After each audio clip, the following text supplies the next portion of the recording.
So but then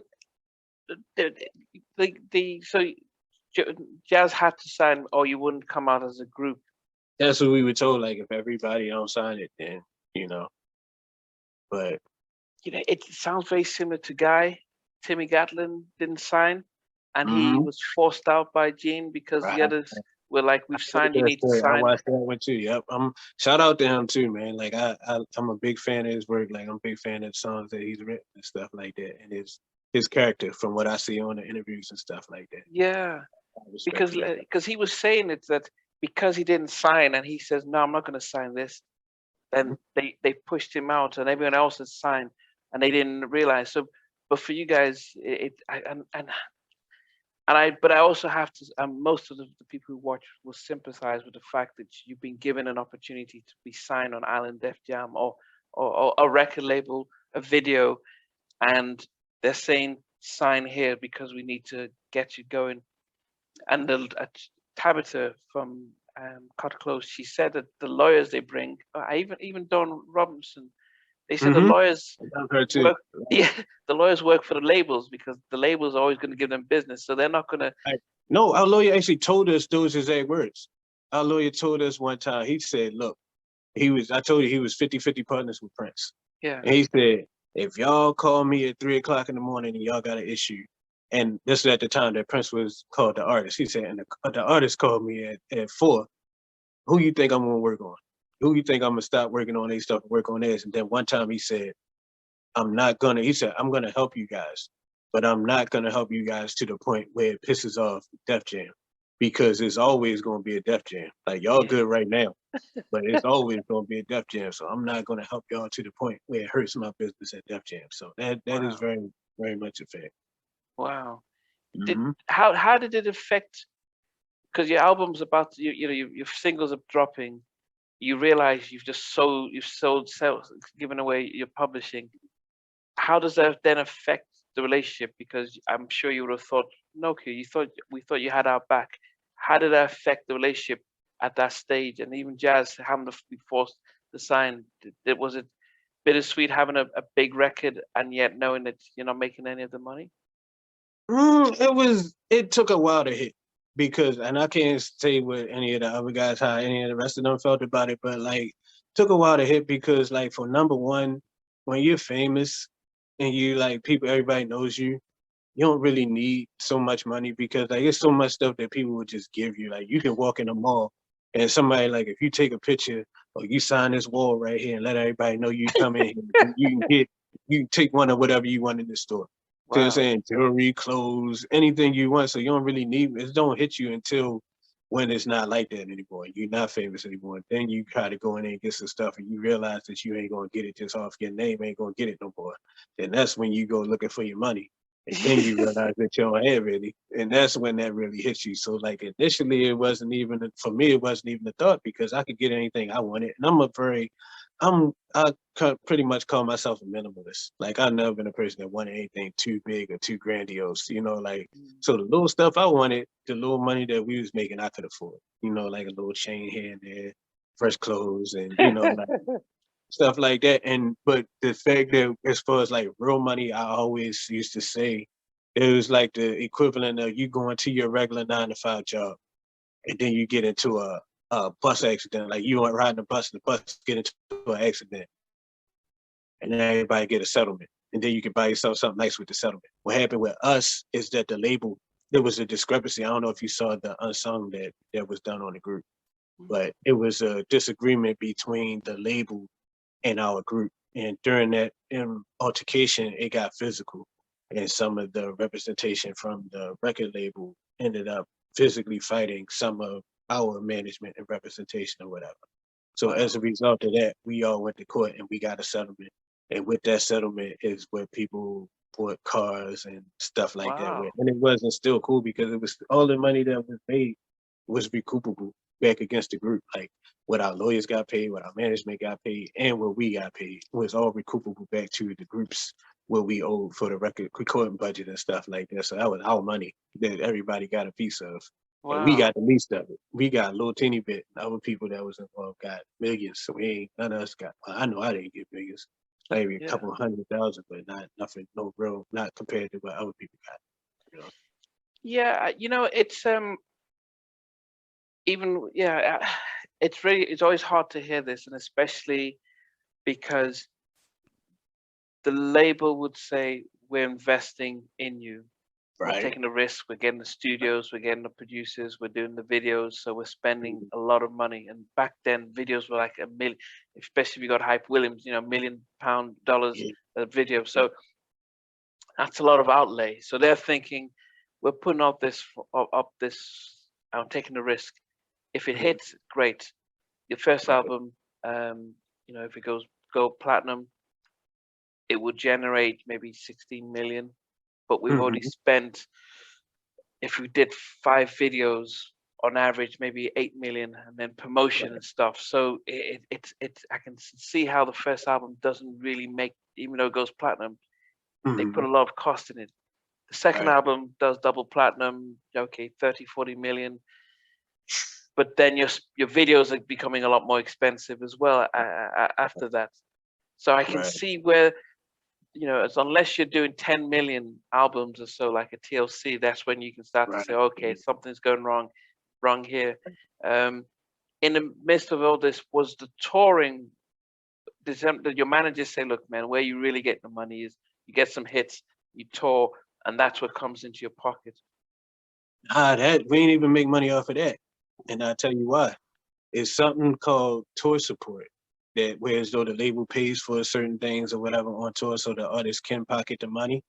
But the label was like, we were like the label darlings. And there's a good thing and a bad thing. Like our label just loved us. Like they used to tell us that we kept the lights on and stuff like that. Because just before we came to Def Jam, this was Island Black Music. Oh, And it Island was hadn't like merged with us. Def Jam. They hadn't No, merged. not yet. It was Island Black Music. It was us, Mona Lisa, an artist by the name of Nika, artist by the name of Myron, and another group that was over there. I can't think of their name, but we were like the flagship. We became like the flagship besides the Isley Brothers because they was over there too. But you know, Yeah, Isley Island Brothers Brothers and legends. Bob Yeah, they Marley and stuff. legends, and they had their own little thing too, T-Neck or whatever. That was their Mm. own sub label, or whatever. Then they had Kelly Price, and she came a little after us. But like we became like the main focus of them over there, and so with that being the case, they wanted to be more involved in with our day-to-day dealings and stuff like that too. Then like they wanted to do part of what management was doing too. So they had ideal tours that they wanted us to do. So if our manager found a tour and we wanted to do the tour that our manager found, or he wanted us to do the one that he had found, then the label found a tour and they wanted us to do the one that they wanted us to do. Then they would say stuff like, well, if y'all do that tour that he wants y'all to do, then we not giving y'all no tour support. So now, and that's basically what would happen. Like we would take the tour that our manager hooked up, and as a result, we don't get any tour support. So all the stuff that tour support would cover normally, like transportation, maybe lodging and stuff like that, and all that stuff, came out of our money that we made from the show. Wow. And then we had people in the group who had very grandiose imaginings of how they wanted things to be. You see what I'm saying? Like they grew up watching, it's not a knock, like they grew up watching Michael Jackson, they grew up watching Earth, Wind and Fire tapes and stuff like that. So that's what they wanted us to be off the break. Whereas though like you get a group like 112 who sold the same amount of records as us, but 112 is on stage with a DJ playing a CD with the backing vocals and stuff on the backing tracks or whatever on it. And it's just them four on stage and a curtain behind them that say 112 with their logo or whatever. Yeah, yeah. Then you got us with a full band. We got movable parts on our stage. We got a dragon that you push them and pull them to the front and the back. We got pyrotechnics and explosions going off on the stage. We got four female dancers. We got four bodyguards. And at the end of the day, all the money we end up breaking even. The money that they pay for us to come out and perform is the same amount that it costs to maintain all that through the tour. So the only money that we would really make would be after parties. We give you Wow. 1,500 a person to come to an after party, or we would set up and after the show and had a little backdrop with all the pictures of us on it. Somebody airbrush pictures of us, and we would take pictures in front of that drop after the show, after we finished Wow. performing or whatever. So little $400 or $500 here and there, stuff like that. Like that's the money that we would make. We would generate a bunch of money, but by the time we paid back all that, touring was really no money either. Wow. Yes, funny. I spoke to Blackstreet and they gave the same sort of thing because I went to the Home Again tour, Hmm. new edition, and Yeah. and the guys from Blackstreet mentioned that their sets were almost as big as new edition, but they weren't getting as much, so they weren't. It affected their income. Right. So Yeah. how Oh, then? shout out to Eric too, man. Like he's Oh, one of my favorite artists, like favorite writers. Like the stuff he did for Jaheim and Donald Jones is yeah, among, and the Around the Way Girl. Like his role was on Around the Way Girl, some of yeah, my yeah, favorites. yeah. So So shout out to him. And shout out to you for finding all my favorites for real. Every time I turn around, you talking to somebody that I'm like, oh, I wonder where they was at, and you just be picking them up, man. Shout out to you, and shout no, out to all of them. yeah, no, yeah, Eric was wonderful, but I do wonder then, in the midst of all this, do you did you start having that same attitude of church where you singing, you didn't want to be there, but you had to sing in the midst Yeah, of when all the money stuff started happening? it was that was like kind of like another part of it. I really didn't want to be there because like me coming in from the beginning, like I said, like it was my group initially. Like before any of that stuff happened, it was me and my guys who used to come at the school and sing. And I was pretty much the lead singer. I pretty much wrote all the songs and stuff like that. So it's like I understand when my mom took me out the group, like people had to carry on and do everything that they were doing. But it's like imagine you started a company and you leave for whatever reason, and then when you come back, the company has become lucrative or whatever, and the people that were still working there, they want you back. They want you to be a part of it again. But Mm. instead of you getting your CEO title back and being who you used to be in the group, now you're relegated to basically you're a janitor. Like you're not even somebody with an office or whatever. Like you just the person that come in and sweep the floors and stuff like that. So it's like Wow. kind of a respect thing. You're not looked at in the same way that you were looked at like before. And I understand that we have like, and I always would say like sometimes it's to a detriment. Like we're too talented, too much talent in one place. Like you might have a group where though it's understood that all right, I only have the talent to sing background. So it's like you got first like this guy right here, he can go. So we gonna make him the lead singer. He's gonna sing all the songs and we gonna back him up because he sing better than Mm. all of us. But it's like we had three guys in the group, not one, not two, but three guys that's fully capable of singing whole songs by themselves and doing because a lot of times in the studio people don't know some songs is really just that one person singing everything, the leads, the Wow. backgrounds, and everything. And then we'll learn, get together and learn the harmonies so that when it's time to sing it live, we can do that. But plenty of songs on the record, there's one or two of us doing the Okay. whole song. And then we come together. So it's like you got three guys that's well capable of singing all the lead backgrounds and writing and everything. But Yeah. then when it come down to it, it's two that's allowed to do it because the way that it was told to me and the way that it was always brought to me and I always ended up being the person that it fell on. Like it never was a thing of taking turns. It was like, all right, we know you can sing, yo. But if you sing, we got this guy right here that don't really sing. So if all three of us singing and he the only one that's not, then people gonna be like, dang, why he here for? Why y'all got him here? And Mm. then I was like, okay, I could live with that, even though I didn't want to live with that because I'm a person that like to do their part. You see what I'm saying? Like it's like if we win a champ like this basketball and we win a championship, but you know that you only had no sweat on your jersey at the end of the night, you feel like, dang, I don't deserve no ring. You know, like even though I'm Yeah. on the team, like I want to do my part. Let me at least go out on the court and throw one three Yeah. pointer or whatever, so I can say I contributed in some kind of way. You see what I'm saying? Yeah. But so I was like, all right, I don't like this, but I made a deal with the president of the production company when I first started seeing that happen. I actually quit before we even came out. And he was like, please just give it 1 year. And if you don't like it after this year, then you can leave with my blessing. But please just give it a year because it look bad if I bring four guys up and only three guys sign or whatever. So please stick around for a year. So I gave it more than a year. I gave it 3 albums. But Then you was going to say something. I'm sorry. What you saying? no, no, no, no. So actually, before the first album came out, you wanted to quit? Yeah, because once I saw how things were operating, because like I said, they called me back. Like I was going to school. I was content with going to school or whatever. They asked me to come back, but then when I came back, my role was so diminished. You see what I'm saying? Like I go to sing, they be like, "Oh no, this gonna be my part. This gonna be Jazz part." And then I go to talk on the record or whatever because I love Josie, I love Devontae Swing, so I go and try to do my little Devontae. Oh no, nope, do all that. So I'm like, damn, what is it for me to do for real? You see what I'm saying? Then it was three of us. Like I said, it was always three people that could do something, and then one person that didn't do it so well. So I had to be the person to take the L so somebody else wouldn't look bad. So then the three of us, me, Sisqó, and Nokio, we all small.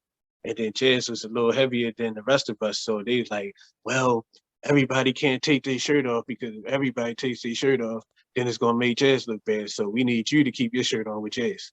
Or if it was an outfit that we would get, and like of course the three of us could fit it and Jazz couldn't fit it, then you gotta wear this other alternate outfit with Jazz. And the alternate outfit was never as nice as the outfits that the other people wear. So they wearing something shiny with whatever on it to make them stand out. And then me and Jazz got on some dull colors, just standing in the back of where though we look like the help.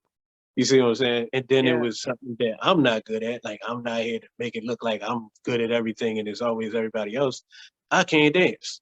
So I'm like, if I made concessions to make everybody else look good, I'm not singing to make this person look good. I'm keeping my clothes on to make this person look good. Who gonna not dance with me? Or could y'all at least like? And there's no disrespect to him because I understand that. From what I understand, he actually has a physical condition. But Mike from Boys to Men used to have a cane. And he Yeah. used to just stand there and look cool and do his little cool walk across the stage while everybody else dance. I said, why can't we do that? Oh no, yo, that's important. Everybody got to dance, yo. So it's like when I have an issue, nobody cares to try to make me look good. But when it's everybody else's issue, I'm called upon to just take a back seat to make everybody else look good. That's what my real gripe. The not making money on top of that was Yeah. just like the salt on the wound or whatever you want to call it that made me really not want to be there. Because not only am I not doing what I want to do, but I'm not getting paid for it either. So I'm like, Yeah. what's really to keep me here, you know? It's funny because when I watched the oh goodness, the How Deep Is Your Love video, I think Mm-hmm. you're on the roof, and Mm-hmm. I was wondering why is Woody just almost standing there like he wasn't in the video because you had Sisqó, Nokio, and doing a lot of dancing, and you were just Yeah, almost looking out as if, yeah, when you guys finish dancing, I'll come back. So I didn't understand. So, and I almost thought you didn't want to be in the video, but is it because the dancing? yeah. I was actually doing the same dances that they were doing, but because of the fact that I probably didn't look like they looked doing them, like I wasn't moving like they were moving. The camera shots that they pretty much chose to show with me were the ones where I was just like chilling, looking cool or Okay, whatever. yeah, So that's and then probably but also these other times when they were mm-hmm. spinning round, the Mm-hmm. first only the end that they turned, and I almost didn't think you were in the video. I thought they put I thought they put a stunt double there because I didn't. If you watch the video, Mm-hmm. only at the last part, the last sort of call that you turn Mm-hmm. around and you see your face. But Yeah. for most of it, when you're on that sort of turn stuff, Mm-hmm. it's only Nokio, Jazz, and Sisqó that are prominent, and we only just see the back of you. Right. Uh, was there a reason, or you probably have? Yeah, maybe if you take a look at Guess the video, you may the notice the same. directors probably thought that's who the people wanted to see, I guess. I Yeah. said, I don't want to see his ass. Put him in the back. Put him, No, you know. no, no, no. Thanks for watching. Please remember to subscribe to the channel, but most importantly, to press the notification bell so that you can be notified when we do have a new interview. Loads to come. But thanks a lot for watching.